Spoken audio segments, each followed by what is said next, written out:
Hey everyone, welcome to another episode of Living Lives with Khalid. Today I have a very special guest, a good friend of mine, DJ Maww. Marwa, please. Hello. Hey guys. How are you, Marwa, Khalid?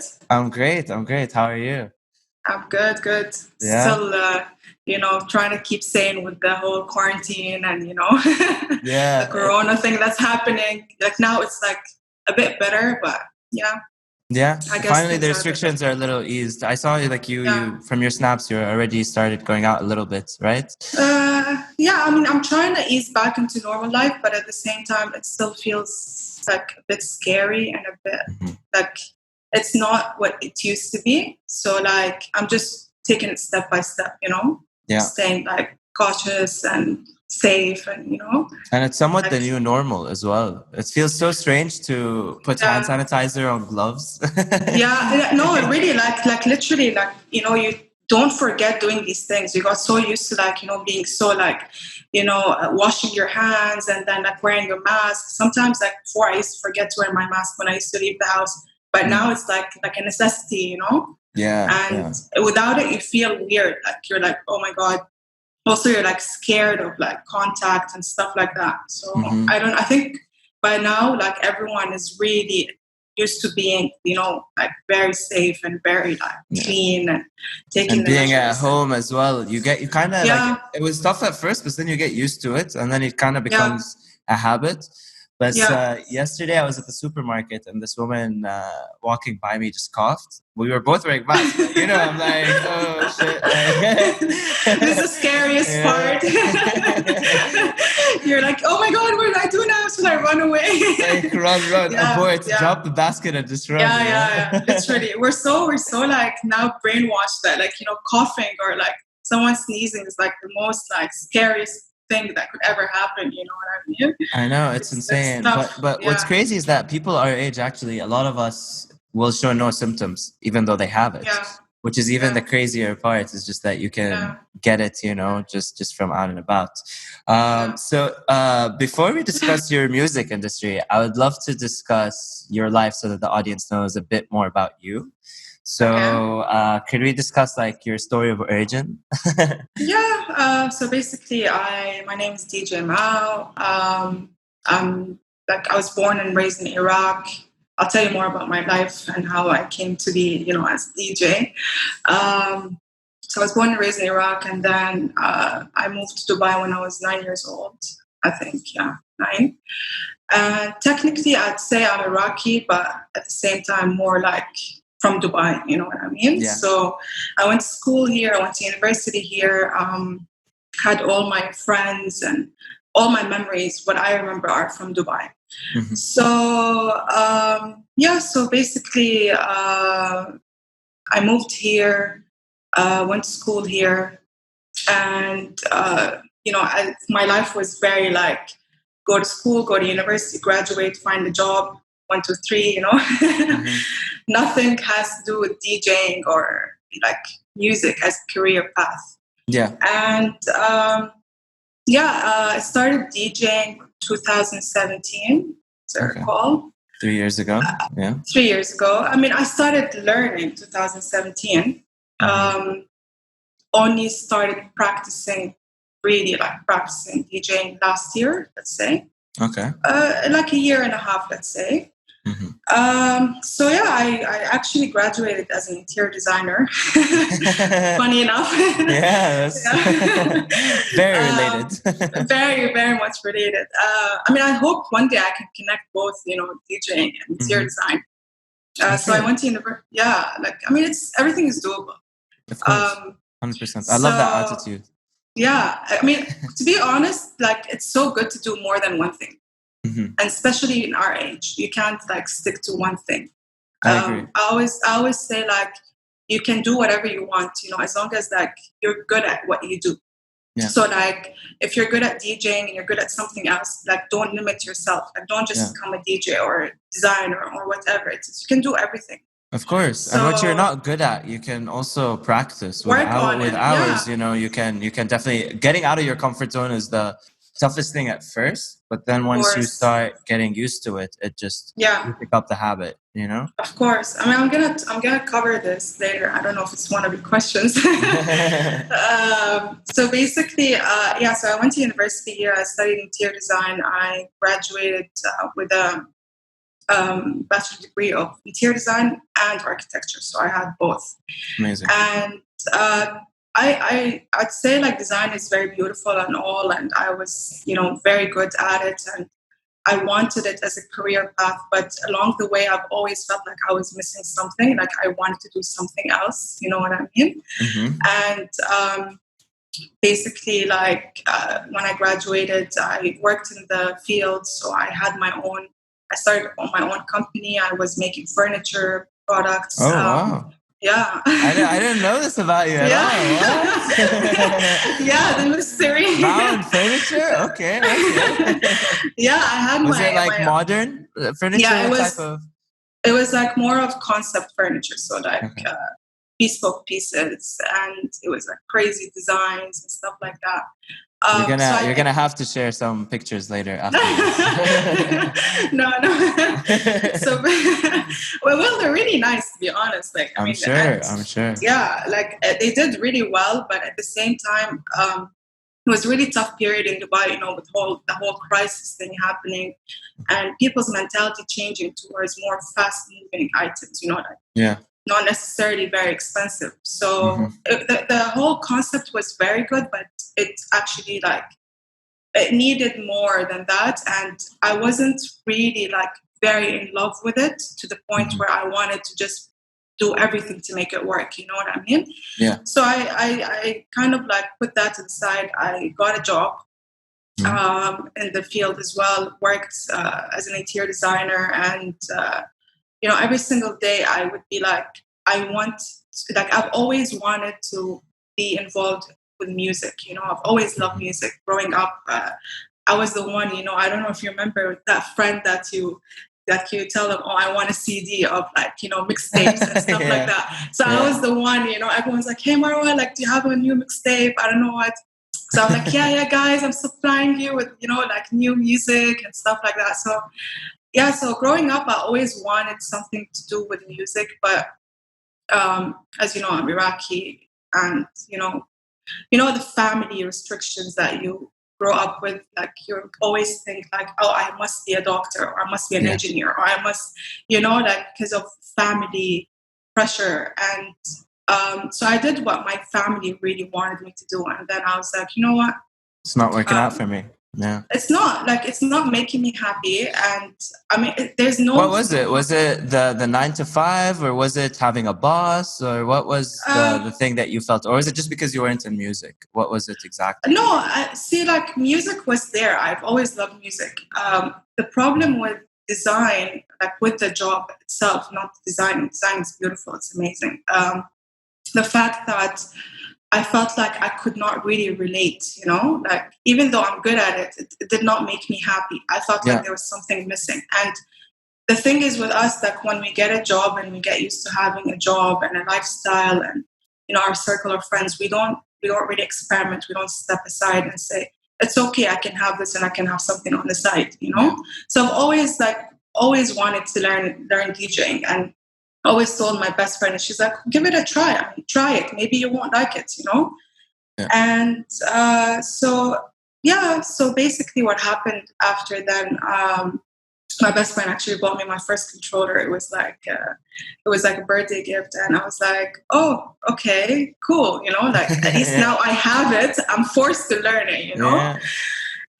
So what I was doing is I had my 9 to 5 job. I'd finish my work. I'd go home so excited to learn how to use it, YouTube, learn I took online tutorials as well. And I fell in love with it. Honestly, it was my happy time after work is to go and practice DJing, Yeah. And so basically after that, I started taking lessons from a very good DJ. He started giving me lessons, and then I became really hardcore. I got really into it, and I was like, you know what? I really want to learn everything. I want to learn technique. I want to learn. I didn't want it more as a hobby. I wanted more a full-time job. You know what I mean? And So I started taking lessons while I was working and, doing both at the same time. And so then I quit my job. At what point did you decide to quit? Did you think you were really good at DJing and you started enjoying it, or did you get a job or a gig or something? How did you decide? No. What was the moment where you're like, all right, that's it, full-time Well, DJ?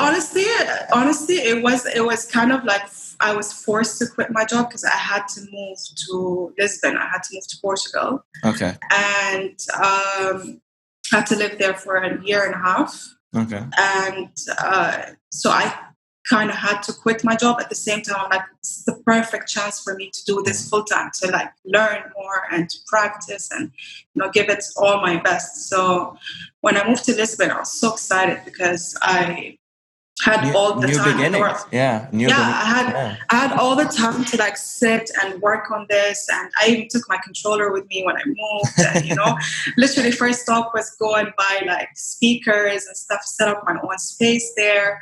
So it was very exciting for me that I had all the time. It's not like I'm restricted to anything. Yeah. And I joined the DJ Academy there as well. So. Oh wow! Okay. Yeah, I wanted to learn more techniques because you know what, every single DJ has their own style. I actually believe being mentored by a DJ is a great thing. It's a great step for you to learn someone else's process. Because I have my own style. Someone has their own style, and looking at different styles and learning different techniques really helps you throughout your learning curve and your process. And you're able to mix and match and take what you like as well and absorb it, or even improve it, Yeah, absolutely. And for example, when I went to Lisbon, I didn't know how to use the vinyl or scratch or anything, So I went to a DJ Academy, and I literally, when I went and I joined, I'm like, I want to learn from zero, even though I had already the basics, and I've already been learning for a year, I think, years since. I was like, I'm going to start from zero because I wanted to learn everything from the beginning, Yeah. And so it was great for me because I also got to meet people who are also learning. I got to make friends. I got to learn about the industry there. You know what I mean? It's very different. Every single place in the world has its own industry and people and influencers, and the music style is so different. I'm sure you're used to the music in Dubai. By now. Yeah, I mean, okay, this is the place I want to go for R&B, or this is the place I want to go for house or whatever. So of course, moving to a new place where you don't know their music, you don't know where to go. So it really helped shape me. Even my style changed throughout that. And it's exciting because it's kind of an adventure. You're just going about and discovering everything, all from the beginning. Yeah. And it must have been such a nice fresh air because you've spent so much time in Dubai, and Dubai is incredible. But once you're put in somewhere else, it's such a nice change, and it forces you really to cultivate all these new experiences and these new styles as well. Because I'm sure the DJs in Portugal have a little bit of a difference, even if they're the same genres as house or hip hop, they still have different hits maybe and different ways of getting the crowd hyped. Exactly. And Portugal is very rich with it, the music culture, and moving there, I got to know Spanish music, and I got to know Portuguese and Angolan music, and it was for me so many new genres that I was not used to being in Dubai, and I never heard, and artists that I've never heard of. And it was just it was a nice way of getting out of your comfort zone, And listen to new sounds and develop new things and expand your taste in music as well. It's an incredible opportunity, really. It was honestly I'm very blessed to have had that chance, even though moving out of Dubai was very difficult for me, and very, it was sad time for me as well to leave everything and go move to Lisbon and all that. But at the same time, having my music and having that chance that I can grow myself was really something I'm really grateful for. Yeah. And Well, عسى أن تكرهوا شيئا وهو خير لكم, right? Exactly. So for the English viewers, it's be wary of hating something that's ultimately to your benefit. Exactly. And honestly, I'm a huge believer in endings and new beginnings. That's why, I mean, I've lived in Saudi, Bahrain, UK, a little bit. Yeah, you've been everywhere. So I feel like every time I move, there is some sort of like bittersweet moment, and sometimes they're tougher than others. Like when I moved from the States to here, it was very, very difficult, and I was very nervous. I didn't know what to expect, and then it's been one of the most incredible decisions of my life. I mean, I love Dubai, and I love the people I've met, yourself included, and it's I think it promotes growth, and it just pushes you to just survival mode, kind of, because you're just okay. I don't want to just sit. I need to do something. What can I do? And you maneuver. Yeah, I mean, look at you now with the starting a podcast, and especially in right now, like a lot of people have been discovering their hidden talents, you know what I mean, or have been like pursuing something that they've really wanted to do for so many years, but they never got the chance to. But now is the perfect time. Like Corona's been incredible for me. To be honest, like I'm in the best shape physically because of all the working out that I do at home. I started this podcast, and I'm writing a book as well, and I'm working, and so I'm trying to juggle as many, because I didn't want to sit. I had that small short phase where I was just sitting on the TV and just watching it, and I was like, "Is this really what I want to do with my time?" And I have this thing that's stuck in my head. Like, what if someone was watching your life as a movie, and you're the main character? Would I want to be sitting down on a couch? That's it. Well, honestly, why not? Like, honestly, like at first when the whole thing started, I was just like you. I was sitting down, catching up with my shows. And oh my God, you don't want to know how many shows I've finished, like seasons, But then like it got to the point where I'm like, okay, like I'm not like productive, and when you're not productive, we're humans. We're meant to be productive. We're meant to have something to follow or to do, or you know what I mean. And when you feel like that, you feel like you're out of shape, like not physical, but inside of you is out of shape. And it's okay to take a break, because honestly, we're all been working really hard and not catching breaks. So it's good that you've done both, and you had the chance to. And I always told myself, like, imagine this whole thing ends tomorrow. What do you want to accomplish? If it ends tomorrow, and you get to the point where, like, okay, you're sitting by yourself and you're thinking, what have I done these 2 months? Like, this is what I kept telling my friends as well. Like, also for me, it was a crash for me, because I couldn't have any more gigs. It was we could use this as a segue. The entire industry changed during this pandemic. I mean, honestly, we'll talk about this later, but I mean, it's not a bad time. Like, as much as people focus about it as like it's sad time or bad time, I don't think it was. I think it was God gave us a break from life. You know what I mean? I 100% needed it. I wanted to pause life. I wanted to chill for a bit. I've been on the go it felt like my last 2 years I've just been running. And finally I got a moment where I can relax. What has been going on? And reflect. Think of things that I never had the time to analyze in my life, and at the same time try to understand where I want to go from here, and what things I want to change and what things I want to keep. And as well, I think it also showed me that me personally, I love going out all the time. So it was really nice to see that I don't actually need to go out as much. I can balance it. I don't need to go to restaurants 5 days a week, 6 days a week. 6 days a week, it could be less. And now I started cooking as well, so picking up good habits as well. So it's just, so I think moving forward, some of these will stay with me. Like, I'll still definitely go out less than I used to, but I'll still go out, but I'll balance it more, because now I see the value of sitting at home and reflection and doing more. I always did, but this was like an extended period. Yeah, and also like the fact that like you feel like I've been out, like I went out like last weekend. I went for, I think it was coffee or a drink, I'm not sure, and I couldn't wait to go home. I was like, I'm sure. Okay, I need to go home now, and I'm like, I was excited to go home and just get like be comfortable, because even though you're outside, you miss being home. And as you said, I used to love going out. My entire life was just about being out and performing or like going to events, or like my day-to-day was not at home. And now I actually feel like, no, actually being at home is really comforting, and it's something that we all took for granted, like staying at home and having that comfort in your home and being like with your family and spending more time like doing things like cleaning or cooking, or that we actually forgot to do, we didn't know how to cook for I never used to eat at home, and also like I used to have cleaning service to come and clean my place twice a week. Now I'm cleaning it, now I'm mopping, I'm vacuuming, and I'm like, oh my god, like I can do it. So it's cool. It also gives you some sense of organization, which is one of my biggest flaws and weaknesses. I lack organization. I'm what they say, organized chaos is what I am. Okay.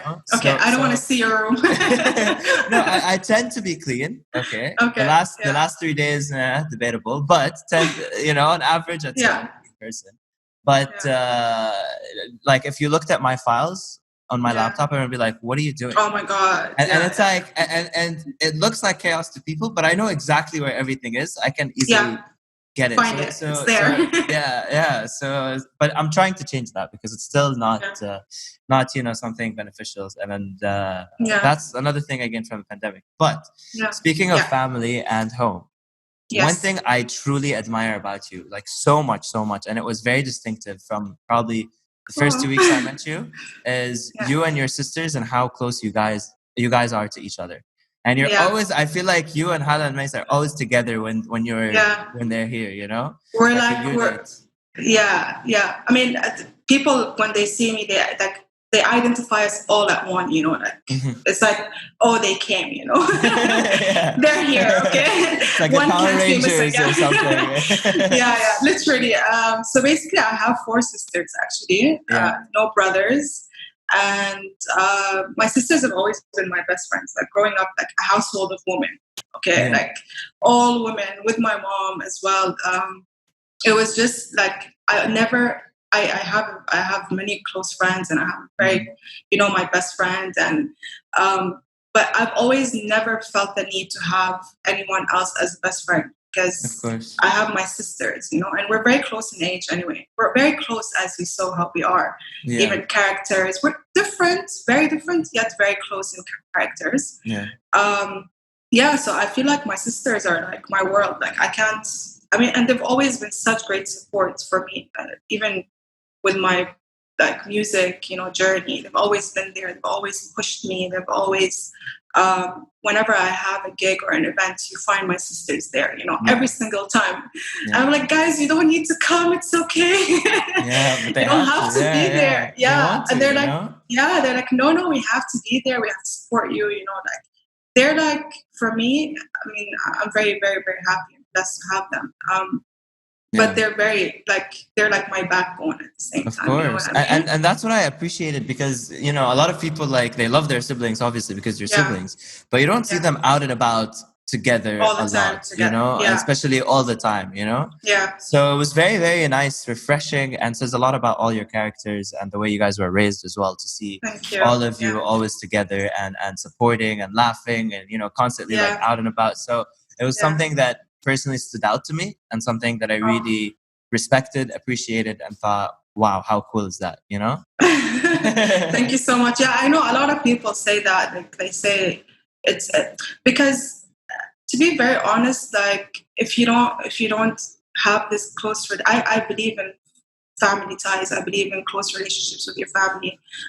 If you're kind to your family, then you're kind to others. You know what I mean? If you So for me, like maintaining a close relationship with my sisters, even with our busy schedules, we all have our own lives and our own like work and, friends. By the way, we don't have like the same friends. We have different friends, but we always manage to fall back and be together, you know, and this is something very important for me. I think family is very, very important for me. Yeah, no, it's I admire that. And did that, once you started DJing, did your parents support it as well, or how was their initial reaction, and how did your sisters, did they like troop up with you? And yeah, definitely. Yeah. So basically, with my parents, it was a bit of a struggle at first, but so they thought it was not a serious thing. They thought, oh, okay, you're just doing this as a hobby, and one day you're gonna get over it and, you know, get a job. And I kept saying, I do have a job, I do have work, you know. And when I said like, I'm going for a gig, they would think it's okay, like it's for fun. And I'm like, no, it's actually a job. You know, DJing is a job. It's tiring. I have to prepare for hours, and I have to go and perform in front of people and stuff. So for my parents, at first, it was more of like, no, I wouldn't say they were very supportive, but it's, you know, it kind of pushed me harder as well. Like to have that, you know, that feeling that I have to prove to them as well, you know, because when you start DJing, you start proving yourself, you know, to yourself, most importantly, because one of my biggest struggles was, I mean, after I moved back to Dubai from Lisbon, and it was time for me to start, you know, I was like, okay, I'm ready. I can DJ. I learned how to DJ. I used to do mixtapes when I was in Lisbon. I used to release mixtapes regularly, and then I stopped, which is a bad thing. But I caught up now during the quarantine time. So when I moved back and I was ready to start DJing, I was scared. I'm like, no, but what if I'm not good? Or what if, you know, what if, I don't know. I just kept putting up it's natural from humans to feel that way a lot of times, you know, especially like when I started this podcast. I mean, I'm so comfortable speaking, but at the same time, and back of my mind, I had this feeling. I'm like, what if it's weird? What if we run out of things to say and we're live? Like, we're just looking at each other, you know? Like, how awkward would that be? It's okay. No, there's so much to say. What do you mean? There's so much to say. I know. That's why, like, sometimes it's irrational to think these thoughts, but somehow your mind rationalizes the irrational, but you still take the step forward. And I like what you said, because I have one of my friends. He is honestly incredible at DJing. One of the craziest, like when I heard his music that he created, I was shocked, and I could see him headlining Tomorrowland if he wanted to. Oh my God, that's he is insane. But you know what sucks? He's doing nothing because his parents he's Saudi, he's from Jeddah. His parents are like, no, what do you mean you're going to DJ? You're going to be an engineer. And last I checked, he was looking for a job, and he has this insane skill, which I can guarantee you, had he gone to LA, cultivated his talent, been with the environment that would elevate him, he would easily make it and be worth 20, 30, 40 mil at least. That's a shame, because okay, you can be an engineer, but at least, like, I would say that just give it a try. It's okay, you know, like if he's that amazing, like give it a try. Do it on the side, you know. Exactly. I know that DJing is a profession, and it's, you know, I respect DJs who do it full time, and I mean, I started doing it full time as well. So my income is from DJing. But I also think that you shouldn't limit yourself. You know, if you feel like you can do it, do it on the side, you know? Especially if you have a talent for it as well. It's like, you know, this could be your calling. Yeah. Do what makes you happy, you know? And as long as you're good at what you do as well, it doesn't matter. I remember my friend's dad was telling me, he's like, Khalid, I don't care what you want to be. If you want, you can tell me you want to be a fucking plumber, you know? But be the best plumber there is. Then you're going to have people calling you up, and maybe you're fixing toilets, but you're fixing everyone's toilets, you know? Exactly. And there's no shame in that. Like, no, not at all. You're doing a job. It's a job at the end of the day. You know what I mean? And if something that you want or you love or you have passion for, then by all means, pursue it. You know, I keep, and this is one thing that I kept like reminding myself of. I'm like, oh, it doesn't matter if you're not good. It doesn't matter if you're not the best. And because I'm telling you, my worst enemy was myself. Like when I first started, I literally kept putting up scenarios in my head that I'm not great, and no, I should wait a bit longer, and I should learn more. And then I kept telling myself, but you already know how to DJ. Just give it a try. And when you actually perform in front of people, is the real test. This is when you learn. It's not it's not so much of you learning in your bedroom. Bedroom DJs are amazing, but when you get out there and you have the crowd to please and you feel the energy and, you know, like you have so many factors at that moment that will affect you. This is the actual test, you know, not so much of how good you are at mixing and all this stuff. It's about keeping the energy of the crowd. And this was my actual, like, this is how I convinced myself. I'm like, do it, get out there, even if you're not good at it. Just keep pushing and keep pushing, keep pushing. And I started basically, when I first started, I started doing like birthdays or house parties or, I was doing like small friends, like, and I had a great support. Like I had great support friends, like support system. Because my friends were like, oh, Maww, you're a DJ.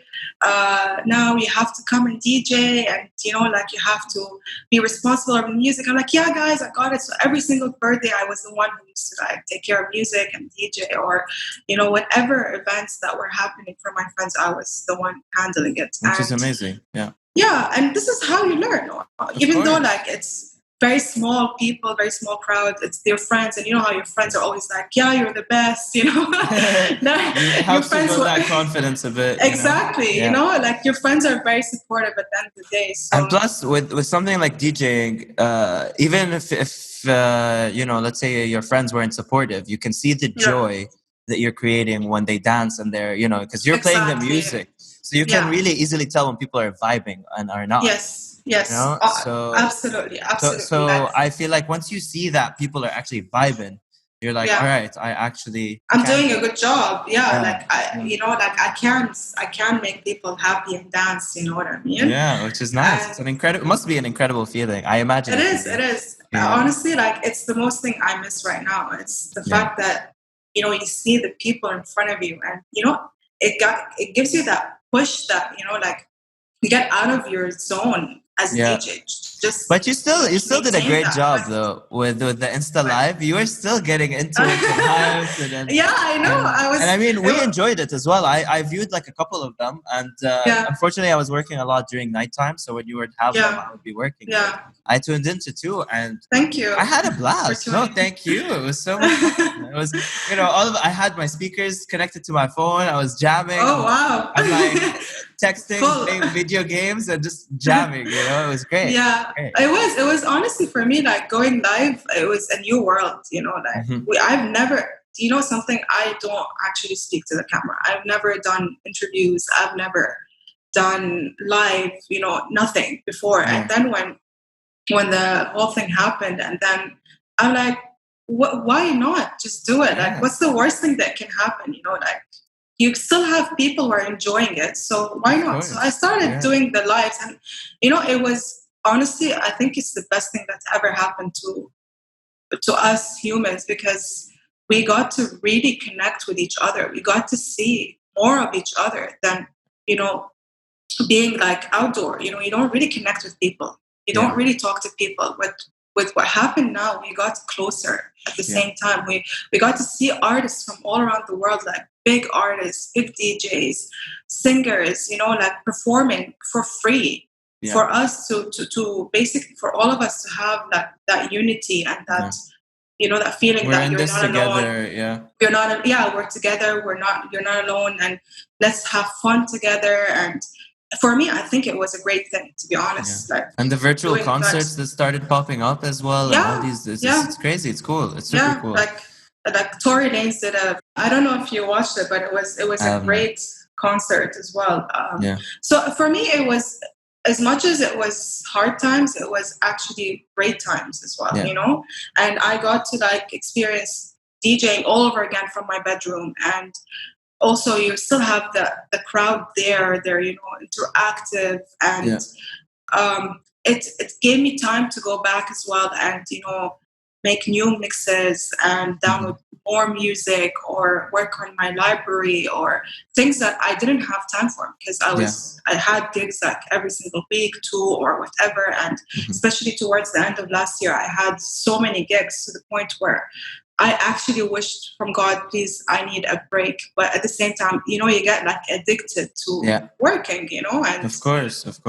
you don't give yourself that break. But then when I got that break, I was actually glad at first, not so much now, because I really miss DJing. Yeah. I really miss, do you think it's going to go back to normal a little bit, or do you think the future with Corona is going to change for the DJ industry? And do you think these virtual concerts or virtual gigs are going to continue for long? What are your thoughts on that? Honestly, it's uncertain times. Like, I don't know yet, because looking at the way things are going now, people are going back. People are going back to work. People are going back to, easing into going out or being at restaurants or being at bars. I think we will go back. I think things will go back as they were. But I'd say, like, not right now. Yeah, maybe probably in a few months. Like 5 months, 4 months, something like that. Exactly, in a few months. Maybe more of outdoor events. But the only issue now is the weather. It's unbearable. It's very hot now. But I saw this video. I don't know if you've seen it, but it was really cool. It was a DJ. They were under a bridge, but they were having a party, a rave, but they had squares. They basically taped out squares, and each person has to be in that square. And he can only be in that square with someone he lives with. So you see squares of just one person, and some of them 2 people, but they're all like dancing, going about, like going crazy, all these things. Wow, what a great idea! But there is space between all of them. So so it's basically social distancing in a way, but you're dancing, and the DJ's up there and like doing the fire things that he does or she. Okay, that's a great. It was a really cool idea. Yeah. I wonder if you can maybe reach out to some events and do it yourself. The only issue with now is that being outdoors is way too hot. Like, I mean, unless it's evening time, then maybe doable. But I mean, that's a great concept. Thank you for letting me know. It was super cool. When I saw it, I was like, oh, I want to be there right now. Honestly, I saw some great ideas, like some DJs going on their bike and DJing while they're on their bike. And I'm like, how? Like, incredible. That's cool. How do you drive a bike and DJ at the same time? Yeah, like, that sounds impossible. Yeah. I watched that video the other day. I'm like, how do you do it? Anyway. That's really cool. And if with the normal industry days, how was it? How did you first gain traction and move from DJing at your friends' places to DJing at venues and clubs and yada, yada, yada? And at the same time, how was that experience for you? What were some of the issues? I know of some of my friends that are DJs, they always complain, the payment might be a little bit late, or like stuff, back and forth. So what has been your experience in this industry, and what shifted you from working with your friends to going professional or more towards the public? Okay, so what happened was, obviously in the beginning, I wanted to stay more like to small parties or, as I told you, birthdays or, close friends. And then I was like, I'm ready. Like, I need to now step to another level, because you can't get too comfortable. Once you're comfortable, you don't want to explore more. And I wasn't. It's a beast. It's a beast. Yeah. Comfort is really. Yeah. Exactly. And honestly, like, performing at a birthday is different than performing at an event, and it's different than performing at a club. And, it just gets more and more difficult. And for some people, it's actually easier. Like, for example, like my first thing after doing birthdays and parties was at an event. And there were so many people, and, like, you have to please these different types of people. You get me? And especially if we're performing at an event, it's not so much like a party or, in a way where people are coming, they're in the mindset they're going to have a great night. Some people are just coming to chill. Some people are coming, so you have to know what type of music to play as well, and how to please different types of crowds. You know what I mean? So that was like a difficult challenge for me at first. And then I started performing at stores, so store openings or drops or whatever like that. Like, so that was a whole new world as well for me, because what do you play in a store? Like being in malls in Dubai, like there's the restriction of cuss words and all cuss words, exactly. So it has to be always clean versions. You can't play dirty. So that was like a whole new thing that I had to explore. And then moving to performing at like parties or clubs or, you know, night spots, that was a whole new other world to explore.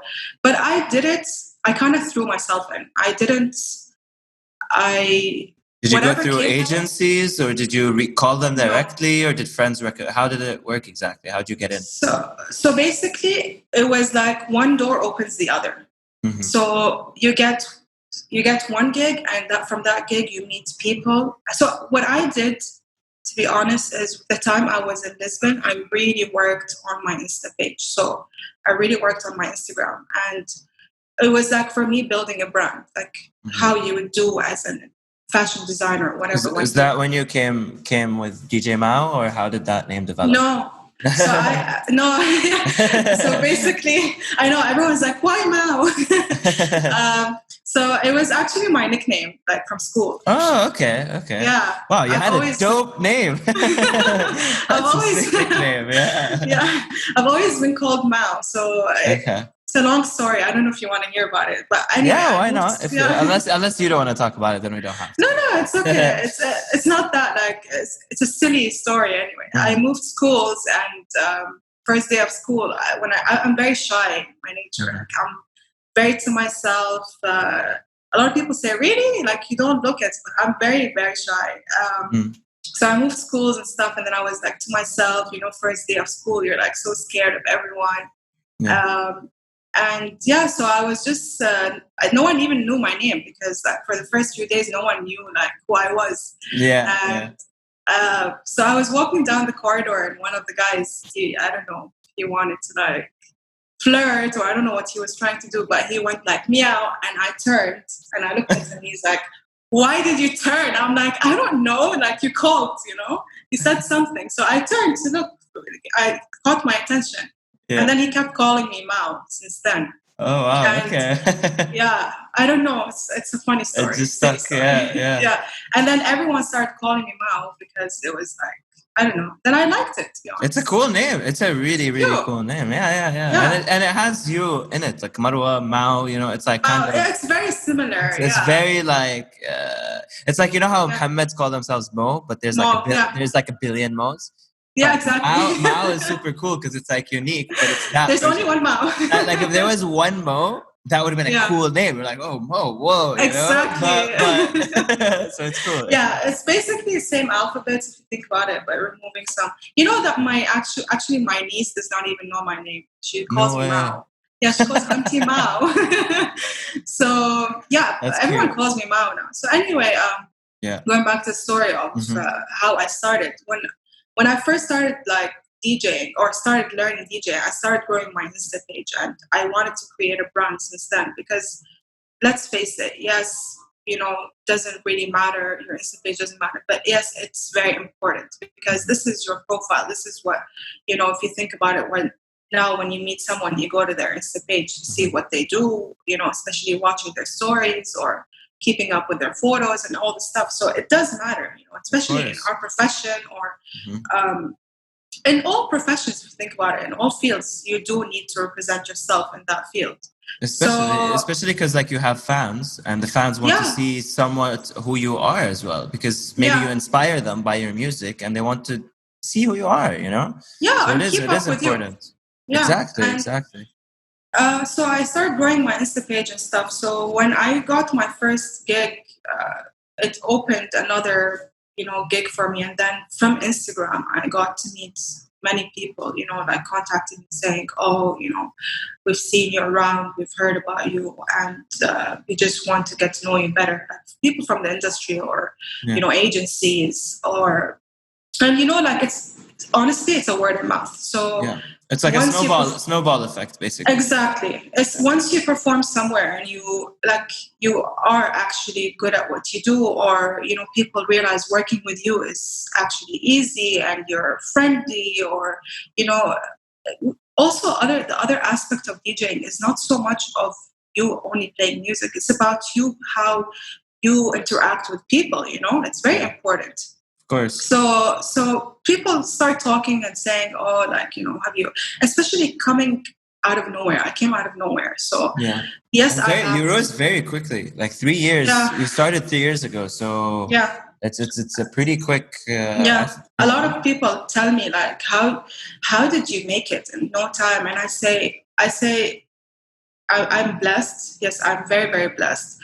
But I didn't have someone hold my hands and, take me in and say, oh, this is what you have to do. And this is how you get gigs. And this is, like no one really, helped in that way. Helped me in that aspect because to be very honest with you, I was very new in the field. I didn't have any friends from the music scene. Yeah. And I literally had to push and place myself somewhere and start somewhere and keep pushing and pushing for me to actually reach to where I am today, and I'm very proud of that. I'm very, very proud of that. You should be, yeah. Like it was tough, but once I kind of got in somewhere in the music industry, I met incredible people. I have found amazing friends from the music industry. Yeah. And I found that, and I've met some of them through you. Yeah, they're very nice people. Yeah. Very, very genuine people, very nice people who are willing to, help you, give you that extra push, people who are willing to support you. And I would say like I've had great experience, and it's great for collaboration as well and fueling your it shows you different perspectives and things you might have not noticed. So it's cool. Of course. And, also like for me, it was good because at the same time, like I grew my network, you know what I mean? It was for me like, okay, my friends are not just my friends. My friends could be people from a singer, or you know what I mean? Like, and you start, realizing the struggles that each person goes through, like, as a singer or as an artist, and we're all in this together, and and this is why I literally had amazing experience with people from the music industry. I literally surrounded myself by that positive energy, and I hope people felt the same way about me. I mean, I for sure did the day I met you, and I only heard you DJ, besides the Instagram Live when we were at Seoul, so that was really, really fun, and we were all vibing. It was incredible and fun. But also, I think that was a good time. Really amazing, time. But I think to a lot of people, you did come out of nowhere. To me, I don't think you did so much. I mean, in some ways, yes, but since you were making mixtapes since you were a kid, this is something you've been passionate about. This is something you might have not been doing the DJ skills per se, like scratching, mixing, performing. But you already had the passion and you already had the heart in it and somewhat the foundation. And then you built on that foundation. So I think it's incredible that, I mean, no one saw the hours you put in as well in learning, but I'm sure, after work, you spent a lot of time, and I'm sure when you went to the academy and everything, you threw yourself into it. So although you came out of nowhere in some sense to the public's eye, I feel like there's been some groundwork that we could not see. And, of course, and also your passion goes even further back than that work as well. So I think it's all coming together now during this conversation. I realized that, Maww actually was not Maww 3 years, but Maww has been in the making for the past, let's say, 15 years. I hope so. I hope that, like, because to be very honest with you, it's not like when you look at an artist today, this is not, this does not shape this artist. You need to look at their background. You need to look at the fact, where they come from as well.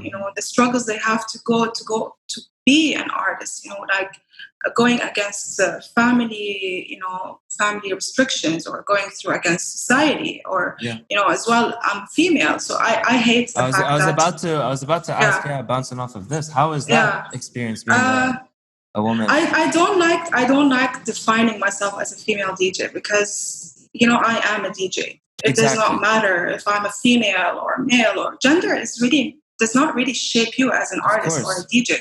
Yes, it does. It is the struggles that you have to go through to overcome, to be who you are. But I don't like to be called a female DJ. I have mad respect for all the female DJs in the industry, but don't use this as your it's so strange. It's so strange because like when I would say someone's a DJ, I would never go and think, oh, male DJ or female DJ. Like it would never even cross my mind. But the reason I asked that question is because it's a combination of one, our culture, two, because I'm wondering, because there is a glass ceiling and a lot of industries. So I was wondering if this exists in the DJ industry and if you've experienced it and whether or not. But I agree with you. It's pointless to. It's all about merit in the end of the day, you know. Exactly. It's what do you bring to the table? How do people react to you? And how much value do you add? And how passionate are you? How easy are you to work with? How talented? Exactly. How pure you are as well. You know, if you're a good person, you also like your music shows that. When you're performing, people see that. When they're talking to you, they see that. So I think, of course, labeling someone by female DJ is so demeaning and shows like that the person doesn't really understand. They don't understand the not only the industry but humanity as a whole, because like it doesn't matter when you're talking professions, you know. I don't know, one of the biggest shocks for me when I was studying business in the US, we did one of the classes, we were given the statistics of people that were getting hired based on their race, gender, and based on their gender. Race and gender. And I saw like there's a huge gap, you know. Even like people, they sent out the same resumes, but they changed the names of the resumes to like black names or to white people names and stuff like that. And then you saw the white people that were male got hired a lot more. And then they categorized them. So they did like girls, African-American girls, African-American men, and all these. And then you see the differences. And it was so shocking to me because I'm an entrepreneur and I'm a businessman. And to me, why would I care what the name is and what the person looks like? Are you benefiting my business? Yes? Exactly.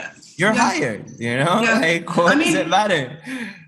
There shouldn't be an advantage just because of your gender. Like, I just don't understand how this works. But sadly, we do live in a world where racism happens, you know, being judged as a female happens, you know, all these stuff are happening, and it happens in every single field. It doesn't only happen in DJing, or, you know, as an interior designer, as a female interior designer, it was different than a male interior designer. When I used to apply for jobs, it was the same exact struggle that you're talking about.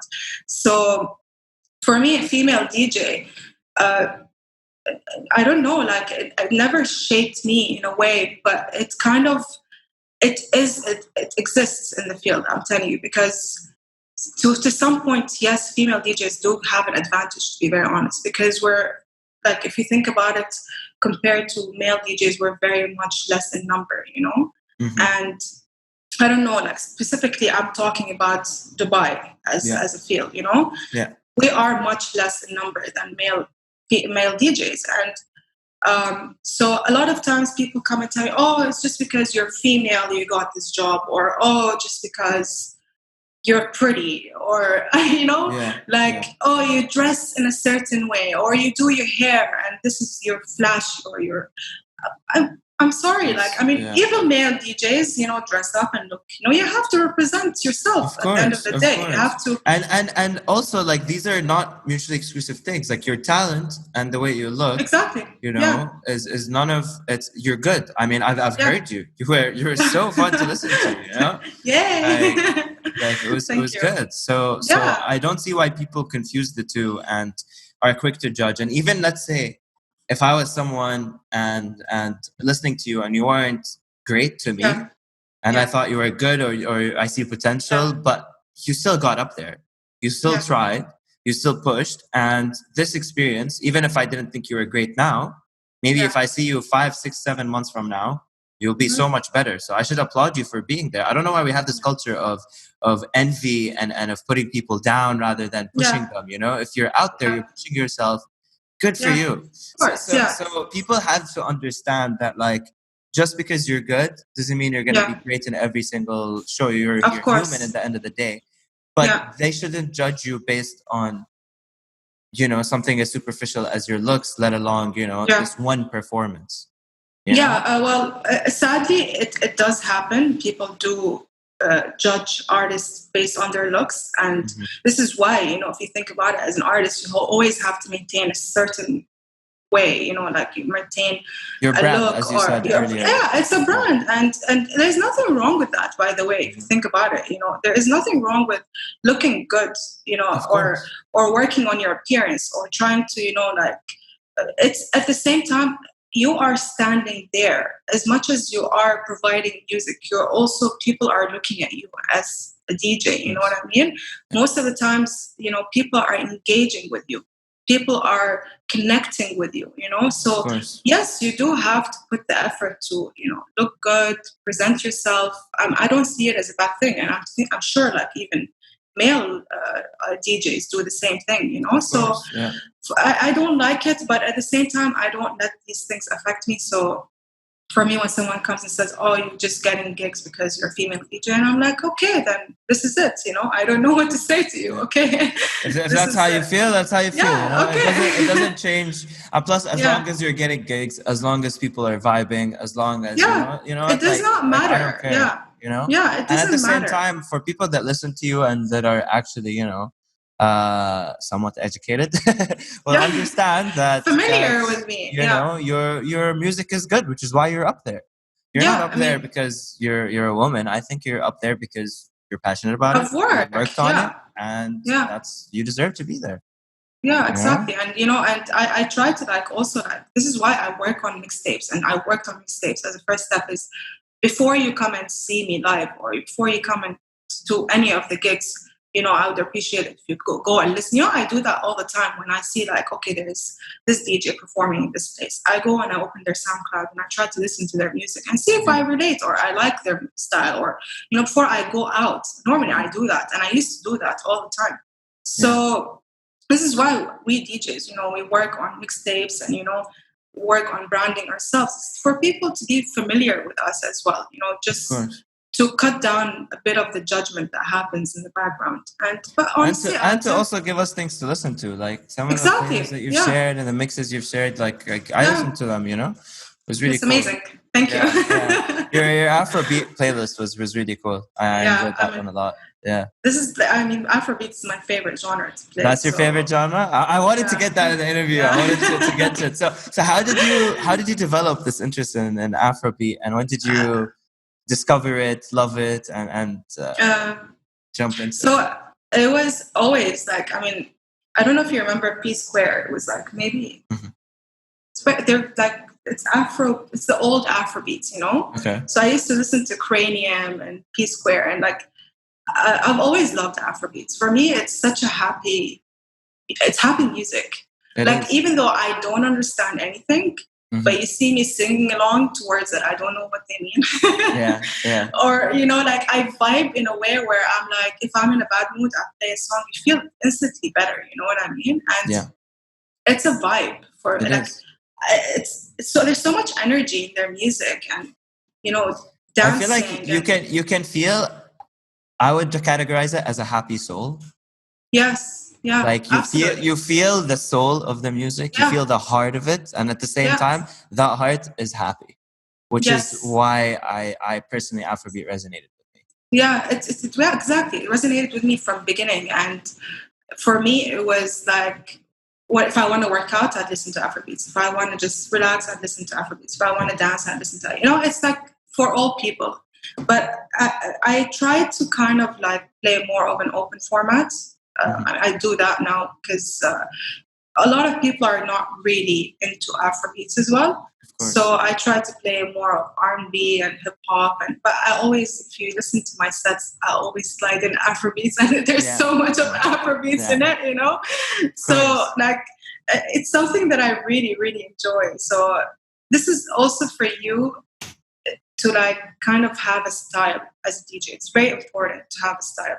So your music style has to be very consistent, and it's not bad to experiment. Yes, of course, you should experiment. You should play different types of music. Test the boundaries, Test boundaries, and, you know, try to, like, you know, break out of what you're used to. But at the same time, like, when people basically identify you as this kind of DJ, it's very important for me as well. You know, like, I go to Miss Lily's. I know, like, I'm sure you've been to Miss Lily's. And Miss Lily's is like I love this place.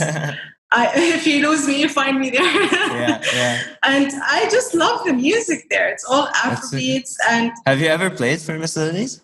No. I mean, I'd love to. Miss Lilies, if you're listening to this, you got the best Afrobeat DJ in Dubai right here. So. No, I wouldn't say the best. No, but honestly, I honestly love this place. So it's good to have a style. You know what I mean? It's good to have an identity as well behind you. So yeah. I guess. No, I agree. I think it's very cool and very unique, especially in Dubai, to see a DJ that's so into Afrobeat. Yeah, really it's cool. True. Yeah. It's not the usual because if you go you out, must have loved Seoul, huh? Oh my God, we met in Seoul. We did meet in Seoul. Yeah, we met in Seoul. I love Seoul. For me, Seoul was. That was my first time. I was so impressed. I was so impressed. I fell in love. Okay. Well, honestly, it's great every single year. So it was my biggest like I wouldn't say like my biggest point on my checklist because you know when I started DJing, I had like a to-do list for me to basically reach to the point where I feel like I'm very, very content with myself. Yeah. I had quit playing at Seoul. No. I swear to God. It was like my biggest. I love that. It was you manifested it basically. You envisioned it and you brought it. It was like my biggest achievement this year would be I'm gonna play at Seoul DXB. And when I got the gig, I swear to you, like you can't imagine the happiness that I felt. Like performing that day was literally one of the best memories I have because it was something that I really wanted and I worked for and I achieved, and it was the best feeling in the world. Like so when you say it was.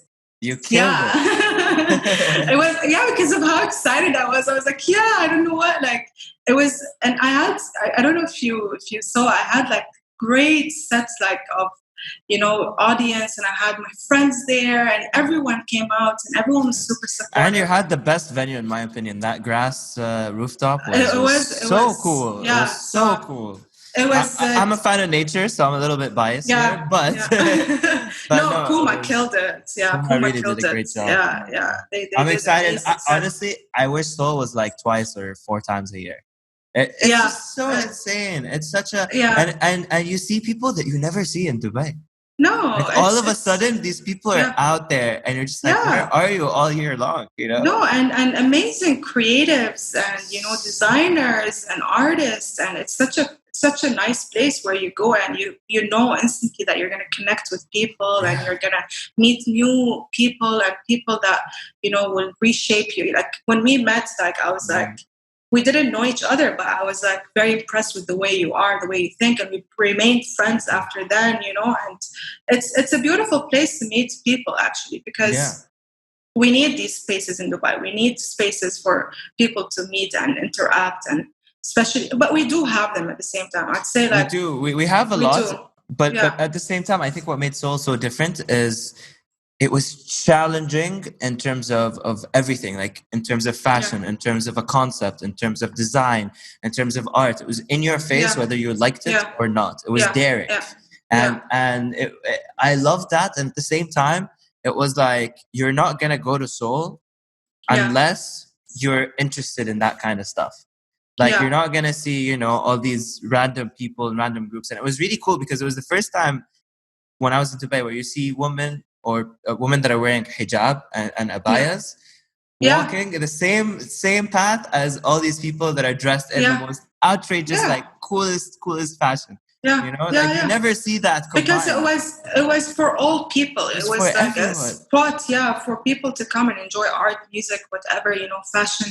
It was one spot, very concise. I mean, I love Seoul. For me, like, it was amazing. What a vibe. The highlight of every year, Like it was really. I was shocked. I was impressed. I was happy. It was your first time as well. It was my first time, and it was. I wasn't even sure I was gonna go. I was just like a last minute thing. My friend texted me. He's like, "Yo, I have 2 tickets to Seoul. I was supposed to go. I went yesterday. I want to take my ticket." So I didn't even like. Oh no way! Yeah. I wasn't even because honestly, it was my friend's birthday the night before, so I went out really hard, and so I wasn't planning on going out. But then he messaged me, and I'm like, Wu-Tang is playing.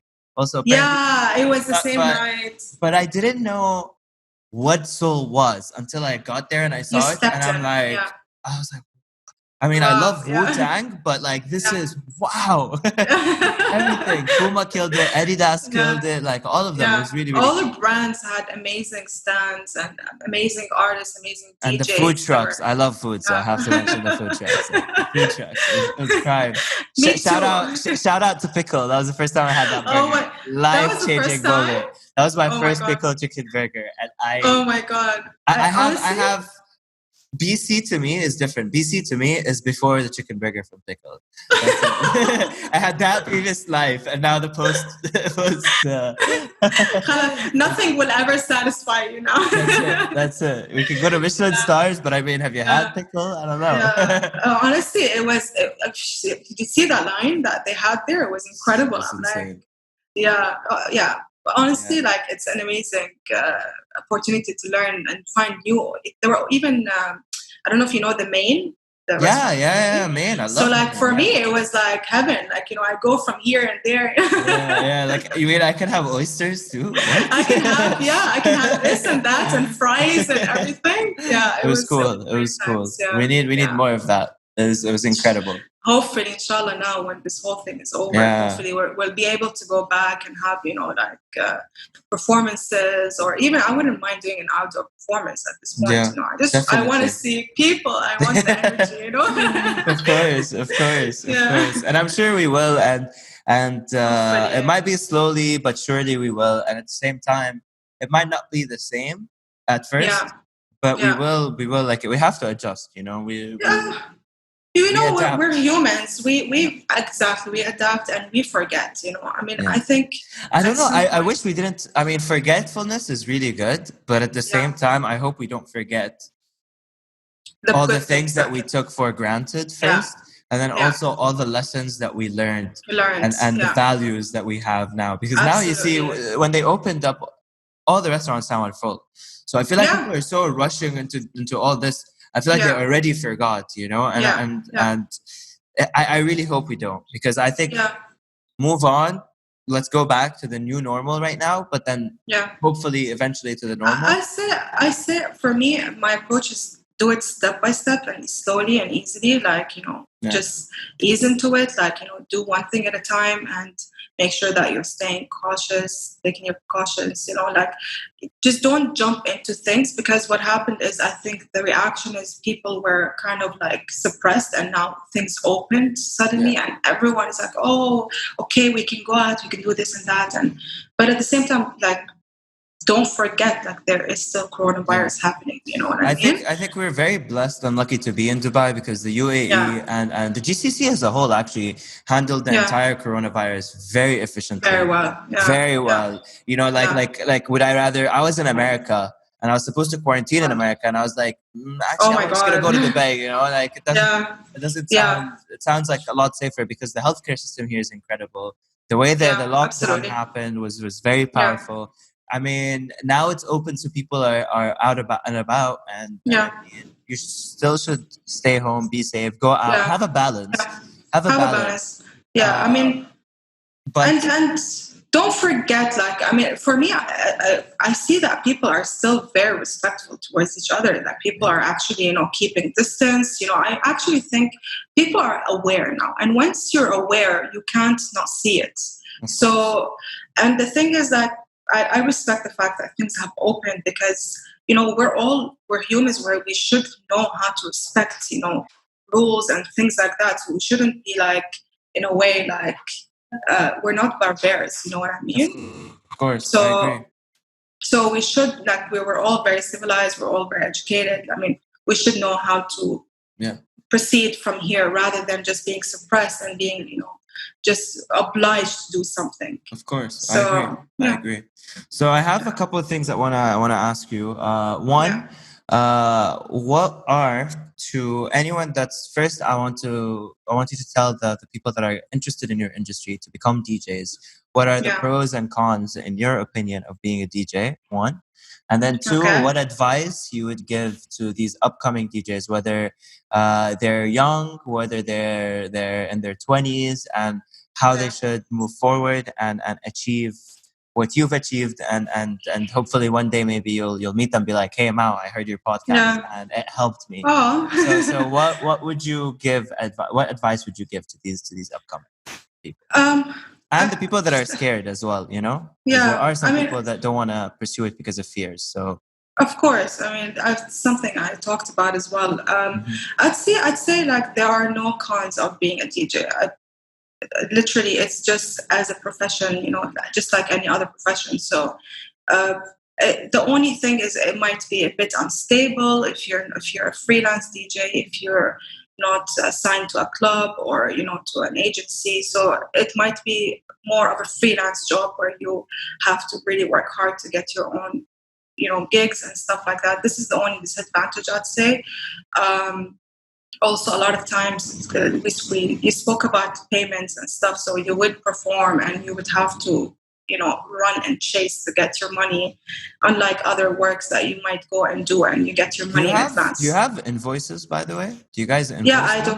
I invoice normally, and yeah, but still, I mean, still delayed. There's delayed payments, and you just have to, like, it's really frustrating. It's something that a lot of DJs speak about, but I mean, some companies I've worked with, some, you know, clients I've worked with, they were a blast, they were amazing, and some were not. So I don't want to generalize. I don't want to say like everyone is like that. No, it's not. And it's just the uncertainty of the fact that, okay, you might have work now, you might not have work next week, you know, but this is your job to find work and to you know, maintain or to create work for yourself, you know. So this is the only disadvantage, I'd say. But pros, I mean, there's so many there. If you want to be doing something that you actually love, like for me, going to work, going to DJ is me. I don't see it as work. I see it as a happy time because I enjoy every bit of it. You know, I mean, it's like for me, it's like it's fun times. Like the way I actually sometimes when I'm DJing, I get so excited. I start sweating like as if I'm working out. You know, I swear it's as if I'm working out, and then you forget yourself and you.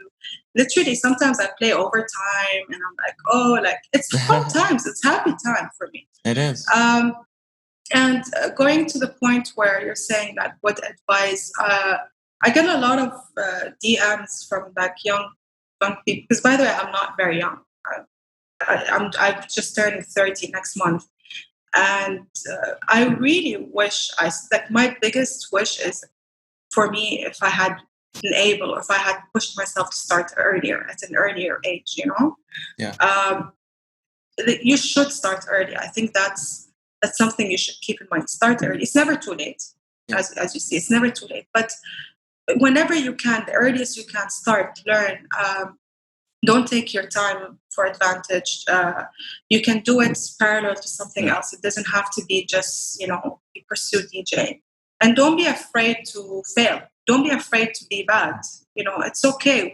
We're all learning. You know, I learn every single day. I'm like now I was taking online course in this time to learn new techniques, you know. There's no such thing as failure as well, you know. It's all lessons as well, and it all builds up to something. And it goes back to what we said earlier as well. You know, like you never know. Like this failure, quote unquote failure, might build you up to succeed in something in the future. And the lessons you gain in the end are super, super valuable. Of course. And without failing, without making mistakes, without, you know, doing things that are, you know, are out of your comfort zone, you will never feel like you've achieved things, you've succeeded at things, you know. So, and you miss 100% of the shots you don't take as well. So if you're afraid of failure, not doing it in a way is also a failure. I mean, hopefully you would learn from it, and next time that you get the opportunity to do something, you jump into it. But you know, make the most out of the time. I mean, that's one thing that I always say. You know, live in the moment, be in the moment, and face anything that comes, because it's happening for you, never against you. You know, never. And it's never like, oh, if I tried this and it didn't work, then it's a loss. It's not a loss. You learned something. You tried it out. You know, you've actually like put some time and effort into it. It's an added plus. You've evolved. Even if you didn't see the monetary gain or the physical gain, there's a lot of gain intellectually, and experience wise, 100%. and wisdom, you know. So there's so much to gain, and I'm sure like going back to you, I mean, you wish you had started earlier, but at the same time, your entire experiences, what made you, led you to this moment in time. So I'm sure in a way you don't have regrets. No. You might have wishes.